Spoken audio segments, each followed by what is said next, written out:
As I travel around, I still have people say, well, why are you so hard on communists? They're just another political party like any other, and a poor minority at that, and so misunderstood. Well, I would like to see a workers' government, where people that work, people that make the wealth in this country, run this country. Well, we're for economic justice and an equitable distribution. It's obvious.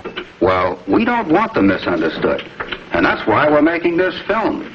I think that capitalism is inherently bad because, like, it feeds on resources, and it needs, in order for it to expand, it needs to keep feeding on resources. What about property owners? There's somebody like the people who own the restaurant across the street. Are they workers? No, they're the bourgeoisie. They're the ones who own capital. My name is John Bechtel. I bring greetings and solidarity from the Communist Party. We are here, marching side by side. We'll sleep here. What is communism? I've been on the inside of communism. I still have contacts. From this knowledge, I tell you as simply and seriously as I know how. Communism is a lying, dirty, shrewd, godless, murderous, determined, as J. Edgar Hoover says, a criminal conspiracy. I'm choosing these words deliberately. Hey guys, what does the red flag mean? Communism? Yes, sir. You guys are communists? Yes, sir.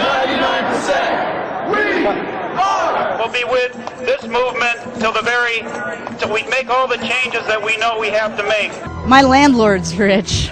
I know that. She owns a lot of property all over Oakland. And you think that's a bad thing? I'd say eat her. But you are taking them seriously. Yes, this is Bill. I was on your show, I don't know, 2 years ago, and I talked about the coming insurrection.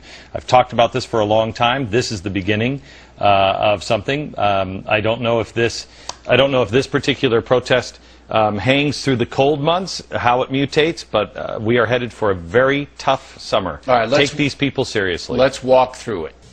Okay? Crisis is when society cannot function any more productively. It collapses, obviously. That's the word for crisis. So therefore, the population at large is looking for a savior.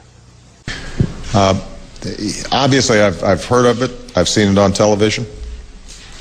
I think it expresses the frustrations that the American people feel. That we had the biggest financial crisis since the Great Depression, huge collateral damage all throughout the country, all across Main Street. Passing civil rights laws, this is the next big step in the democratic revolution of our country, and we can do it if we stick together and keep fighting until we win what we need. Thank you. That nobody gets left behind. We will not accept one person going hungry, one person being jobless, one person being homeless. We are the 99%, and we are going to put a stop to the 1% of corporate greed. The absolute equality exists in Soviet Union, quote-unquote equality. Everybody is equal in dirt. We had a new system, a new democracy, where we all had equal share of power. Let's have a strong government, maybe socialist government, centralized, when somebody put the employers on their place and let us work. You're still seeing some of the same folks who acted irresponsibly trying to fight efforts to crack down on abusive practices that got us into this problem in the first place. We need some strong man, strong government, a leader, a savior is needed. Population is sick and tired already. Don't think for a minute their program is on a take-it-or-leave-it basis. When you see where the Reds have grabbed a new slice of territory here or a whole nation there, well, don't tranquilize yourself with the thought that this will satisfy them. Every move they make, every piece of ground they gobble up, every labor union, every government agency, every local organization they infiltrate in this country is just one more step towards their main goal, which is America and you. Now, I know some people want me to bypass Congress and change the laws on my own. Believe me. And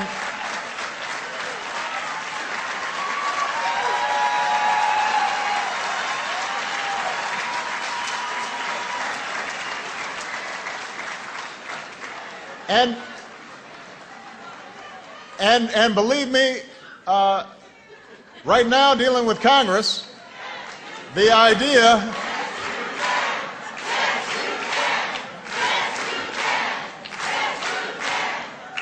but believe me, the idea of doing things on my own is very tempting.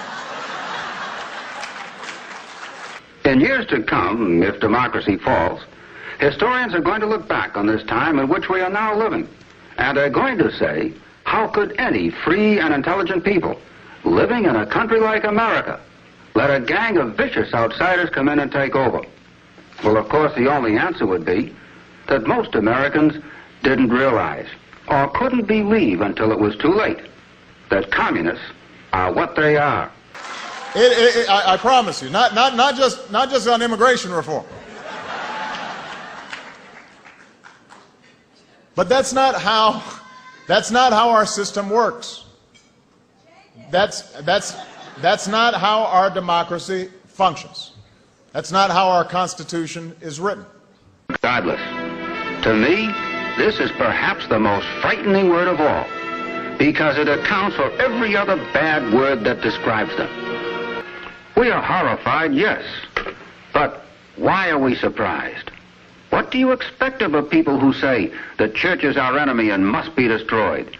No one can be a true communist and hold any religious convictions. I say to you, it is bad to be irreligious, but it is far worse to be anti-religious. It is reprehensible to be immoral, but it is horrifying to be unmoral. The President of the United States getting heckled over his religious beliefs in LA. I want to thank... Christian God is the one and only true living God, the creator of heaven and the universe. Jesus Christ is God!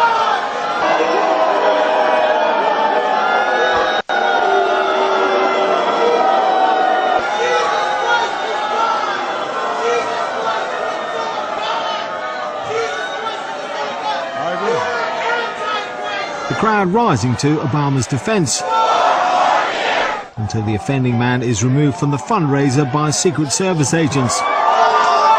The moment all these movements will be directed in one direction, right? This is the time to catch that movement and to continue it until the movement forces the whole society into collapse, into crisis, right? So that's exactly the martial art tactic. We don't stop an enemy. We let him go. We help him to go in the direction we want them to go. Okay?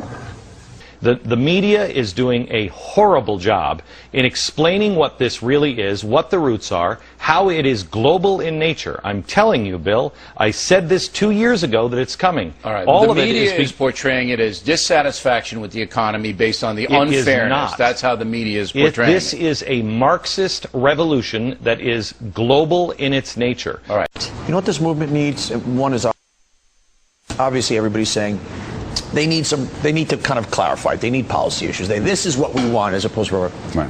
The other thing it needs, and I don't want this to come out the wrong way, if we think, not needs, but will happen, if you think back to the late 60s, what is the most stirring image of all of the rebellion that happened? What do we remember? Kent State. No matter what, it's black against white, yellows against green, doesn't matter where the division line goes. As long as this group come into antagonistic clash, sometimes militantly, sometimes with firearms, that is destabilization process. The sleepers, many of whom are simply KGB agents, become leaders. Class hatred and open class warfare are their specialty. If they can get a few people killed, well, so much the better. As some were killed in this communist-incited race riot. At this, they are not only dirty, but they are oh so shrewd. Give them credit. They know Americans better than most Americans know communists. They are shrewd with words. Now, I'm not saying somebody has to get killed. What will happen there will be a climax moment of class warfare somehow played out on screen that I think will, the same way 999, if you will, kind of simplifies a message that articulates this clash. So both the real clarification in terms of policy and unfortunately some imagery that says to America, and I think those are the two things that we hope. We hope. Yeah, I'm not saying a death, I'm just saying something that we are a visual society that. And after crisis, with a violent change of power, structure, and economy, you have so-called the period of normalization. It may last indefinitely. Normalization is a cynical expression borrowed from Soviet propaganda. When the Soviet tanks moved into Czechoslovakia in '68, Comrade Brezhnev said, now the situation in brotherly Czechoslovakia is normalized. This is what will happen in the United States if you allow all these schmucks to bring the country to crisis, to promise people all kind of goodies and the paradise on earth, to destabilize your economy, to eliminate the principle of free market competition, and to put a big brother government in Washington, D.C. One last point. One of the speakers said the solution is non-violent movement. No, my friend. I'll give you two examples. French Revolution and Indian so-called revolution. I think we need a radical change in the economy. Well, I'm always thinking the revolution is going to start any minute now, and I want to be there. At that stage, the self-appointed rulers of the society don't need any revolution anymore. They don't need any radicalism anymore. So this is the reverse from destabilization. Basically, it is stabilizing the country by force. Ultimately, bourgeoisie won't go without violent means. Revolution. We have the revolution, yes. Revolution that is led by working class. Long live revolution. Long live socialism.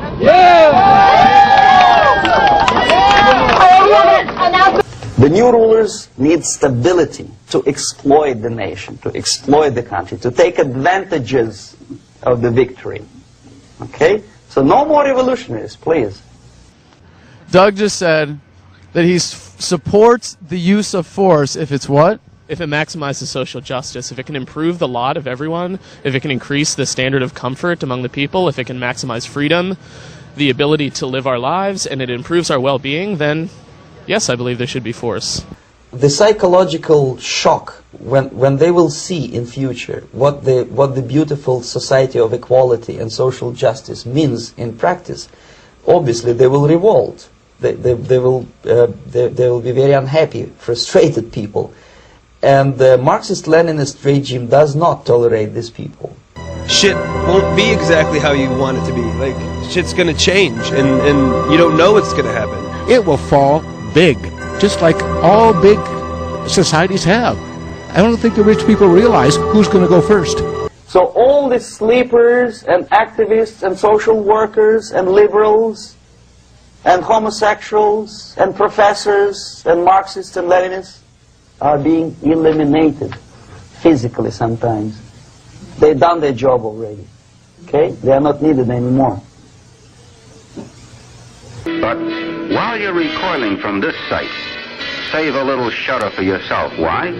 Because this is part of what is planned for you. Yes, the communists have planned for you. As soon as they're in power, they will arrest many of you, seize your property. If you're important enough, they will shoot you, along with all community leaders. The rest of you will be regimented, and some of you forced into slave labor. This is the planned, plotted, tested program they are determined to execute in this country. So no more revolutions, please. Normalization now. From now on, no more strikes, no more homosexuals, no more women lib, no more kid lib, no more lib, period. A good, solid, democratic, proletarian freedom. That's it.